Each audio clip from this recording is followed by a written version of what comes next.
Hello दोस्तों, आप लोग कैसे हैं। आशा करता हूं कि आप लोग अच्छे होंगे और मस्त होंगे। मैंने एक जियोग्राफी का एक टॉपिक्स पढ़ाया था पहले, आई थिंक 15 दिन पहले। वोल्केनो यानी ज्वालामुखी।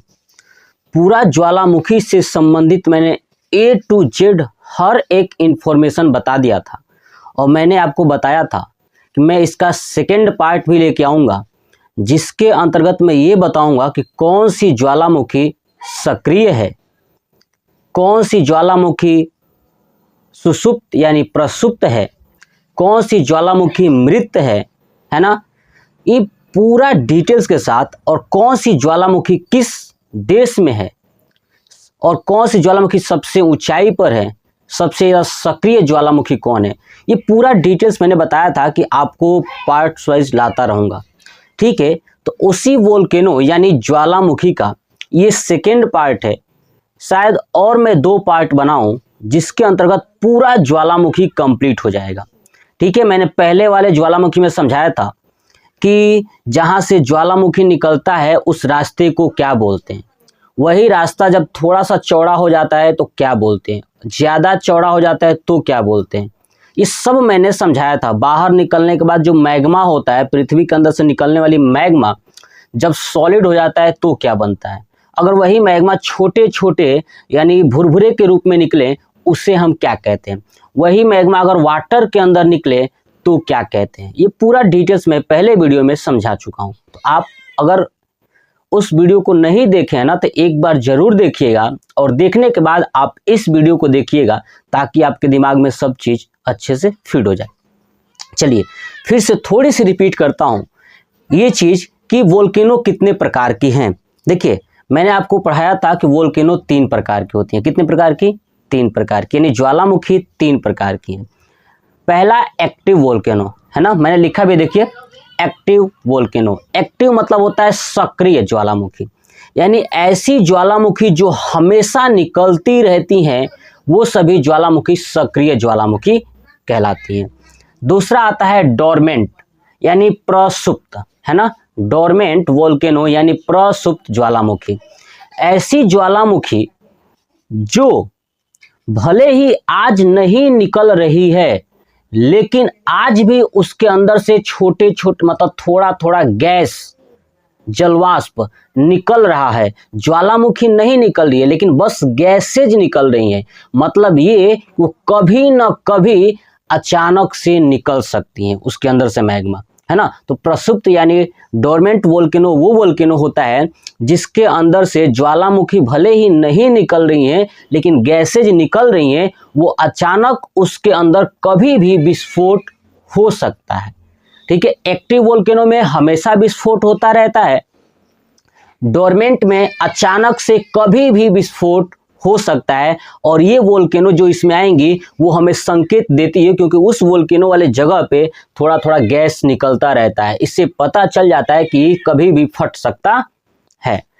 नेक्स्ट आता है एक्सटेंट यानी मृत ज्वालामुखी। ठीक है, एक्सटेंट यानी जो मृत ज्वालामुखी होती हैं, ऐसी ज्वालामुखी जो लगभग मिलियन वर्षों से निकली भी नहीं और अभी आगे कई वर्षों तक उसको निकलने का चांस नहीं है, अर्थात वो कभी नहीं निकलने वाली हैं। वो सभी मृत ज्वालामुखी आती हैं, एक्सटेंट में आती हैं। मतलब कि वो कभी भी वो एक्टिव नहीं हो सकती, वो मर चुकी है। बहुत पहले, मिलियन साल पहले एक्टिव थी, उसके बाद आज जो है कि मर चुकी है। अगर इस एक्सटेंट वोल्केनो में अगर जो मरी हुई ज्वालामुखी है उसके अंदर अगर बारिश का पानी इकट्ठा हो जाए तो झील बनाता है। क्या बनाता है? झील यानी लेक, जिसे हम काल्डेरा झील कहते हैं। क्या कहते हैं? काल्डेरा झील। तो आपने ये समझ लिया कि वोल्केनो 3 टाइप में कौन कौन सी आती हैं। तो एक्टिव, डोरमेंट, एक्सटेंट, है ना। ऐसी ज्वालामुखी जो हमेशा निकलती रहती हैं, एक्टिव। डोरमेंट क्या होता है? जो निकल नहीं रहा है लेकिन आगे चांस है कभी भी निकल सकता है, वो डोरमेंट है।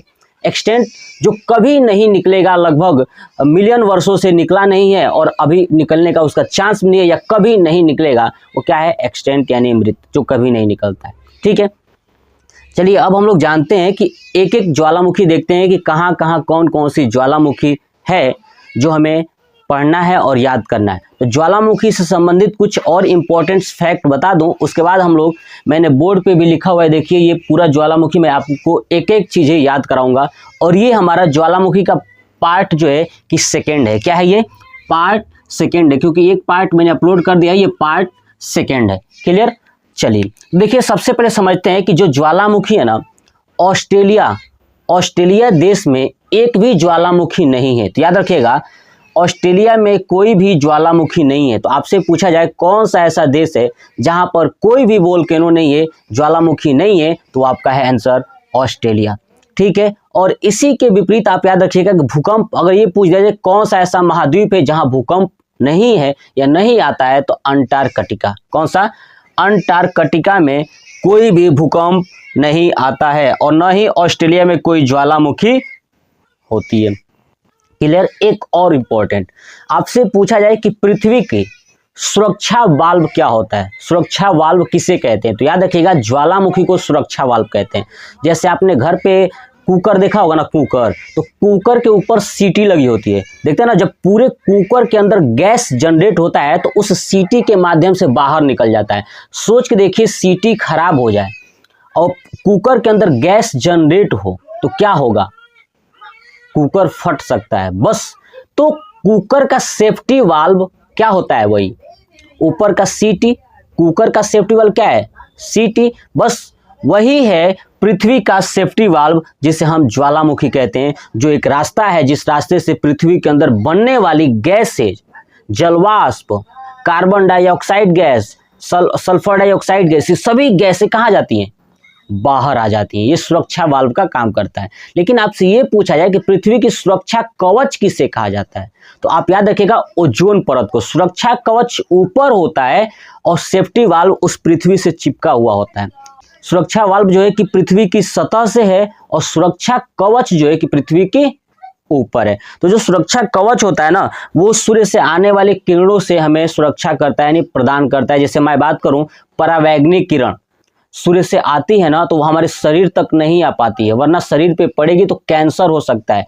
इसके लिए ऊपर जो है कि गैसों का लेयर है। क्या है? गैसों का लेयर है जो पृथ्वी को सुरक्षा प्रदान करता है, जिसे सुरक्षा कवच कहा जाता है।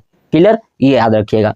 अब चलिए हम लोग देखते हैं कि प्रमुख ज्वालामुखी कौन कौन सी है और कहां पे है। देखिए, पहले भारत के अंदर देखते हैं। तो भारत के अंदर दो ज्वालामुखी है, एक है नारकोंडम और एक है बैरन। क्या है? नारकोंडम और बैरन। ये दोनों ज्वालामुखी भारत के अंडमान एंड निकोबार आइसलैंड में है। ठीक है, नारकोंडम और बैरन। देखिए नारकोंडम, यहाँ पे नाम मैं आपको याद भी कराऊंगा बहुत आसानी से, इतना मजा आएगा ना, आप इसको वीडियो देखोगे तो याद हो जाएगा फटाक से आपको। ठीक है, देखिए नारकोंडम, नारकोंडम कहाँ है? मैंने बताया भारत के अंदर। बैरन कहाँ है? भारत में, और भारत में भी अंडमान निकोबार आइसलैंड पर। ठीक है, वहां पे ये दो ज्वालामुखी है। जो नारकोंडम है ना, वो मृत है, यानी कभी नहीं निकलती है। लेकिन जो बैरन है ना, वो सक्रिय ज्वालामुखी है, हमेशा यहाँ पे ज्वालामुखी वोल्केनो मैग्मा निकलता रहता है।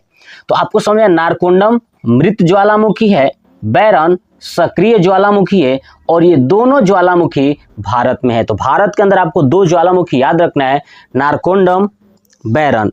नारकोंडम मृत है, बैरन सक्रिय है, दोनों भारत के अंडमान निकोबार में है। देखिए याद रखने का तरीका देखिए। अब देखिए यहाँ पे लिखा है नारकोंडम, है ना, ना शब्द आ रहा है ना, ना है ना, नार, नार को समझिए कि मार, है ना, मारकोंडम, है ना, कोई डमडम से कह रहा है कि मार, तो मार शब्द मारते मारते मृत हो सकती है, यानी नारकोंडम जो है कि मृत ज्वालामुखी है जो कि भारत में है। याद रखिएगा, नार मतलब मार, अब मारते मारते तो किसी की मृत्यु हो सकती है, तो नारकोंडम यानी मृत ज्वालामुखी। नेक्स्ट है बैरन। बैरन जो है कि सक्रिय ज्वालामुखी है। कौन सी ज्वालामुखी? सक्रिय ज्वालामुखी बैरन है। तो देखिए बैरन, अगर आप नारकोंडम याद रखते हो कि मृत हो गया, तो भारत के अंदर दो ही ज्वालामुखी है, तो एक दूसरा जो याद रखिएगा सक्रिय है बैरन, है ना। जैसे होता है ना किसी से बैरी लेना, बैरी समझते हैं ना, भोजपुरी में बोलते हैं किसी से बैर लेना, झगड़ा मोलना। और जब झगड़ा आप दूसरे से करोगे तो आप हमेशा सक्रिय रहोगे कि पता नहीं कब वो उधर से हमला कर दे। तो बैरन, है ना, याद हो जाएगा ना। बैर अगर आप किसी से लोगे तो हमेशा सक्रिय रहना पड़ेगा, एक्टिव रहना पड़ेगा, वरना कभी भी वो मार सकता है ना। तो मार सकता है तो नारकोंडम, तो मृत कर देगा आपको। तो नारकोंडम मृत ज्वालामुखी, बैरन सक्रिय ज्वालामुखी, दोनों भारत में है। नेक्स्ट देखिए, नेक्स्ट पढ़ते हैं ये 3, किलायु, मोनोलोवा, सेंट हेलेंस और स्पर। किलायु, मोनोलोवा, सेंट हेलेंस और स्पर, ये चारों ज्वालामुखी जो है कि अमेरिका में है, यूएसए में है। कहाँ है? यूएसए, अमेरिका में। 2 ज्वालामुखी यानी किलायु और मोनोलोवा ये अमेरिका के हवाई द्वीप पर है। कहाँ पे? अमेरिका के हवाई द्वीप पर है। कौन सा? किलायु और मोनोलोवा। ठीक है, तो याद रखिएगा किलायु और मोनोलोवा कहाँ है? हवाई द्वीप पे। किलायु, मोनोलोवा, सेंट हेलेंस और स्पर ये यूएसए में, यूनाइटेड स्टेट ऑफ अमेरिका में है, ये 4 ज्वालामुखी। अब इसको याद करने का तरीका मैं बताता हूँ, सुनिए पहले। किलायु ज्वालामुखी जो ना वो सक्रिय ज्वालामुखी है। क्या है? वो सक्रिय है। मोनोलोवा क्या है? ये भी सक्रिय है। और सेंट हेलेंस और स्पर, आप इसको याद मत रखिए कि सक्रिय है कि मृत है कि क्या है, बस आप इतना याद रखिए कि किलायु और मोनोलोवा हवाई द्वीप पर जो ज्वालामुखी है ये सभी सक्रिय ज्वालामुखी। ठीक है, मैंने और भी इसमें बहुत सारे ऐसे ज्वालामुखी लिखा है जो एग्जाम में पूछे नहीं गए हैं। ठीक है, तो आप याद रखिएगा, बस यही पूछा गया है, सेंट हेलेंस के बारे में पूछा गया है कि सेंट हेलेंस ज्वालामुखी कहाँ है। ठीक है, तो आप बस याद रखिए यूएसए। तो देखिए, किलायु और मोनोलोवा ये दोनों सक्रिय हैं। किलायु और मोनोलोवा दोनों हवाई द्वीप पर है और हवाई द्वीप अमेरिका में है। क्लियर? तो 4 आपको याद रखना है कि अमेरिका में है। कौन कौन सा? किलायु, मोनोलोवा, सेंट हेलेंस और स्पर, ये टोटल जो है कि 4 कहाँ है? तो आपके अमेरिका में है। अब सबसे इंपॉर्टेंट याद करने का तरीका सुनिए कि अमेरिका कैसे याद रखेंगे। देखिए यहाँ पे किलायु, किलायु में यू शब्द छोड़ दे तो लिखा है किला, दिख रहा है?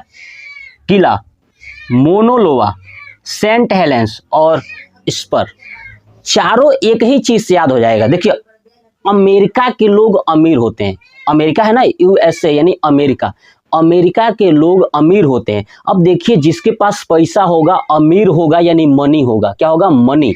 मनी मतलब मोनोलोवा। अमेरिका के लोग अमीर हैं तो उनके पास मनी होगा, मोनोलोवा। और जिसके पास मनी होगा वो घर नहीं किला बनवाएगा। क्या बनाएगा? किला। तो मनी तो मोनोलोवा, किला बनवाएगा तो किलायु। कंप्लीट ना? ध्यान सुनिए। अब जिसके पास मनी है वो घर बनवाया। अब सोचिए क्या वो सेंट नहीं लगाएगा? तो सेंट हेलेंस, है ना, सेंट हेलेंस।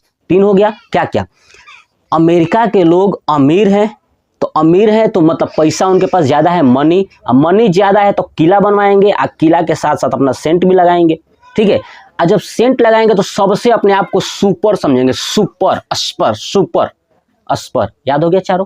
कैसे? फिर से सुन लीजिए कि अमेरिका के लोग के पास बहुत ज़्यादा पैसा है यानी मनी है तो अमीर है, मनी है तो मोनोलोवा। ठीक है, मोनोलोवा हवाई द्वीप पे है।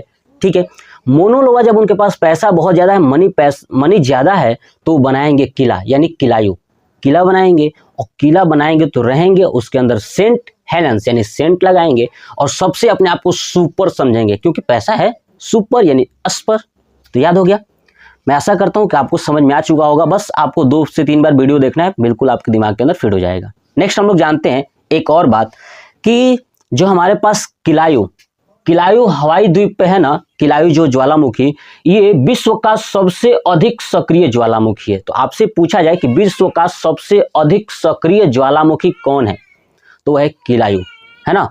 सब अब देखिए नाम किला है तो किला सबसे ज्यादा सक्रिय रहता है कि नहीं। प्राचीन काल में जो किला था, जिसके पास किला होता था ना वो सबसे ज्यादा एक्टिव होता है। भाई किले पे कोई आक्रमण न कर दे, राजा महाराजा है कि नहीं, तो किला सबसे ज्यादा सक्रिय है, एक्टिव है। लॉजिक समझ में आ गया? चलिए नेक्स्ट देखते हैं कि अब चलते हैं इटली में। इटली में कितनी ज्वालामुखी? तो 3 याद रखिएगा, विसुवियस, माउंट एटना और स्ट्राम्बोली। विसुवियस, माउंट एटना और स्ट्राम्बोली, ये है इटली। क्या है ये? इटली। ध्यान सुनिए, यहाँ पे है विसुवियस, माउंट एटना और स्ट्राम्बोली। देखिए जो विसुवियस है ना, ये प्रसुप्त यानी डोरमेंट वोल्केनो है। मतलब कि ये विसुवियस ऐसा ज्वालामुखी है जो एक्टिव तो नहीं है लेकिन कभी भी एक्टिव हो सकता है, इसलिए इसे विसुवियस यानी प्रसुप्त ज्वालामुखी कहा जाता है। माउंट एटना जो है कि सक्रिय ज्वालामुखी है, और नेक्स्ट है स्ट्रोम्बोली, ये भी सक्रिय ज्वालामुखी है। क्लियर? ये तीनों इटली में है। अब देखिए यहाँ पे नाम लिखा है इटली। इटली आपको पता ना, इटली क्या है? देश है। ठीक है, अब देखिए इस देश में तीन, विसुवियस, माउंट एटना, स्ट्रोम्बोली। अब इस शब्द को याद कैसे रखेंगे? देखिए अगर आप एक चीज देखोगे ना तो यहाँ पे लिखा है विसुवियस, है ना, विसुवियस। अब बताइए इटली को शब्द को रखिए ईंट, घर में ईंट होता है ना, ईंट। अब बताइए ईंट का जब हम घर बनाते हैं वो क्यों बनाते हैं? रहने के लिए, सोने के लिए, है ना। तो बस वही विसुवियस मतलब सोने के लिए। विसुवियस नहीं बोलते ना, हम सोएंगे या विसु, है ना, तो ऐसे याद रखिए विसु यानी वी सोने के लिए, है ना। तो बस ऐसा लॉजिक आपको एक बार देखना है, बाकी तो याद हो जाएगा। एग्जाम में आएगा ना तो आप ध्यान रखिएगा, जैसे आएगा विसुवियस जो ज्वालामुखी है वो कहाँ है, तो आपको शब्द है विसु, है ना। तो विसु से कहाँ कि आपको समझ में आ जाना चाहिए कि इटली, है ना। इटली में ईंट शब्द किसके लिए था? तो विसुवियस यानी एक सोने के लिए घर बनाना, ठीक है, विसुवियस यानी इटली, याद रखिएगा। नेक्स्ट है माउंट एटना। देखिए नाम लिखा है एटना। अरे ईंट ले तो कितना ले, तो इतना नहीं बोलते हैं। सोने के लिए हमको चाहिए भैया ईंट घर बनाने के लिए, तो कितना चाहिए? एटना है तो इतना, याद रखेंगे ना, इटना इटली, है ना, सोने के लिए घर। बस लॉजिक देखिए, लॉजिक सुनिए और समझिए, बस इतनी सी बात है। नेक्स्ट है स्ट्रोम्बोली। अब देखिए कह रहा है कि भाई एक काम करो, तुम ईंट लो, सोने के लिए घर बनाना है ना, तो इटली कितना लेना है? तो इतना सोने के लिए, ठीक है, ईंट इतना लेना है, सोने के लिए घर बनाना है, और बहुत ज्यादा मजबूत बनाना है, यानी स्ट्रोम्बोली, है ना। स्ट्रोम्बोली स्ट्रोंग बनाना है, मजबूत। किससे? मजबूत घर किससे बनेगा? ईंट से। तो स्ट्रोम्बोली इटली। विसुवियस सोने के लिए घर किससे बनेगा? ईंट से, तो इटली। क्लियर? उसके बाद आपका है एटना, माउंट एटना, मैंने समझा दिया। एटना यानी एट, उना में लिखा है एट एटना, तो याद रखिए एटना इटली। अब एक और बात, जो स्ट्रोम्बोली है ना, स्ट्रोम्बोली जो है कि इसे भूमध्य सागर का प्रकाश स्तंभ भी कहा जाता है। क्या कहा जाता है? भूमध्य सागर का प्रकाश स्तंभ भी कहा जाता है। किसको? स्ट्रोम्बोली को। स्ट्रोम्बोली जो है ना कि इटली के उत्तर में, है ना, एक सिसिली है, ठीक है ना, इटली के उत्तर में एक सिसिली है। इस सिसिली के उत्तर में एक लिपारी द्वीप है। कौन सा? लिपारी द्वीप। देखिए इटली है, इटली के जस्ट उत्तर में सिसरी है, और सिसरी के जस्ट उत्तर में लिपारी द्वीप है, और लिपारी द्वीप पर ही जो है ये स्ट्रोम्बोली ज्वालामुखी है इटली में। तो स्ट्रोम्बोली क्या है ना कि इतना ज्यादा भड़कता रहता है, निकलता रहता है, हमेशा वोल्केनो, बहुत ज्यादा वोल्केनो निकलता रहता है, जिसके कारण स्ट्रोम्बोली के आसपास के एरिया में लगभग 10-15 किलोमीटर एरिया में बिल्कुल हमेशा लाइट की तरफ प्रकाश चलता रहता है। इसलिए उसे कहा जाता है भूमध्य सागर का प्रकाश स्तंभ। और ये स्ट्रोम्बोली भूमध्य सागर में है। कहाँ है? भूमध्य सागर में। मैं आपको एक बात और बता दूं कि सबसे ज्यादा ज्वालामुखी आती है वो प्रशांत महासागर में आता है। मैं ये बता चुका हूं पहले वीडियो में भी। चलिए, तो आपको समझ में आ गया कि इटली में तीन ज्वालामुखी, विसुवियस, एटना और स्ट्रोम्बोली। बस इतना याद रखना। ईंट लेना है तो ईंट से एटना, है ना, ईंट का घर स्ट्रॉन्ग होता है तो स्ट्रोम्बोली, ईंट से सोने के लिए घर बनाएंगे तो विसुवियस, है ना। चलिए नेक्स्ट हम लोग देखते हैं इंडोनेशिया में क्या चीज, इंडोनेशिया में कौन कौन सी ज्वालामुखी है। देखिए इंडोनेशिया में भी आपको तीन याद रखना है, Krakatoa, Merapi, Sumeru. Krakatoa, Merapi और सुमेरु। देखिए क्राकाटोआ, मेरापी और सुमेरु कैसे याद रखोगे, ठीक है, कि ये चीजें इंडोनेशिया में है। देखिए आप नाम देखिए इंडोनेशिया, नाम शब्द इंडोनेशिया देखें आप ना। देखिए इंडोनेशिया ही ऐसा एक देश है जहाँ पे सबसे ज्यादा वोल्केनो आती हैं, ज्वालामुखी आती हैं, क्योंकि ये इंडोनेशिया छोटे छोटे द्वीप में ही बटा हुआ है, तो द्वीप में सबसे ज्यादा ज्वालामुखी आती है, इसलिए इंडोनेशिया में सबसे ज्यादा ज्वालामुखी आती है। ठीक है, तो इंडोनेशिया में तीन, कौन कौन सा, क्राकाटोआ, मेरापी, सुमेरु। देखिए क्राकाटोआ, मेरापी और सुमेरु को याद रखने का कैसे याद रखेंगे, देखिए देखो अब यहाँ पे आपको शब्द दिखाता हूँ, ध्यान सुनिए। यहाँ पे लिखा है सुमेरु, वहां पे लिखा है मेरापी और यहाँ पे क्राकाटोवा। यहाँ पे क्राका में काका शब्द आपको छुपा मिलेगा, काका, काका मेरा, है ना। देखिए काका मेरा सोमरस पी रहे थे, है क्या काके, काका मेरा सोमरस पी रहे थे, ऐसा शब्द आप याद रखते हैं ना, काका मेरा सोमरस। तो क्राकाटोवा, मेरा से मेरापी, सोम से सोमेरु, है ना। अब देखिए काका मेरा सोम, तो ऐसे क्राकाटोवा, मेरापी और सोमेरु, ये जो तीन ज्वालामुखी है, क्राकाटोवा सक्रिय ज्वालामुखी है, मेरापी सक्रिय है और आपका जो है कि सुमेरु भी सक्रिय ज्वालामुखी है। क्योंकि इंडोनेशिया में ज़्यादा से ज़्यादा ज्वालामुखी एक्टिव हैं, इसलिए सभी सक्रिय ज्वालामुखी है, ये सभी इंडोनेशिया में है। तो देखिए काका मेरा सोमेरु, है ना, ऐसे याद रखेंगे। तो क्राकाटोवा, मेरापी और सोमेरु। अब यहाँ पे लिखा है इंडोनेशिया। अब इंडोनेशिया जो है कि आप एक शब्द देखिए, इंडोनेशिया में इंडिया शब्द भी छुपा हुआ है। क्या छुपा है? इंडिया, है ना। आप देखेंगे इंडो, है ना, पहले हम लोग इंडो थे, है ना, इंडो से जो आपको पता है हिंडन सिंडन बना हुआ है ऐसे, ठीक है, जो शब्द इंडो सिंडो, है ना, जिसे बाद में चल के हिंदू बन गया। तो जो इंडो है ये भारत के अंदर है। अब भारत में लोग जो है कि काका मेरा, ऐसे हिंदी में तो बात करते हैं काका मेरा सोमेरु, है ना, काका मेरा सोमेरु। तो क्राकाटोवा, मेरापी, सोमेरु। और ये इंडिया में बात होती है तो बताइए, इंडिया में तो हम लोग दो पढ़ चुके थे, नारकोंडम और बैरन। तो हमें पता है कि अब इंडिया से शब्द एक ही है, इंडोनेशिया। क्या है? इंडोनेशिया। तो याद रखिएगा काका मेरा सोमेरु, तो यह है इंडोनेशिया, ठीक है। तो क्राकाटोवा, मेरापी और सोमेरु ये कहाँ है तीनों? तो इंडोनेशिया में। तो ये था हमारा कुछ प्रमुख, मैंने ज्वालामुखी आपको याद कराया अलग तरीके से। अगर ये चीज़ आपको याद होता है तो आप कमेंट करिएगा, मैं इसका सेकेंड पार्ट भी लेके आऊँगा और पूरा मैं कोशिश करूँगा कि सेकेंड और थर्ड पार्ट में थोड़ी थोड़ी छोटी छोटी वीडियो करके आपको पूरा याद करा दूँ। तो ये वीडियो कैसा लगा कमेंट बॉक्स में कमेंट करके ज़रूर बताइएगा। जय हिंद, जय भारत, वंदे मातरम।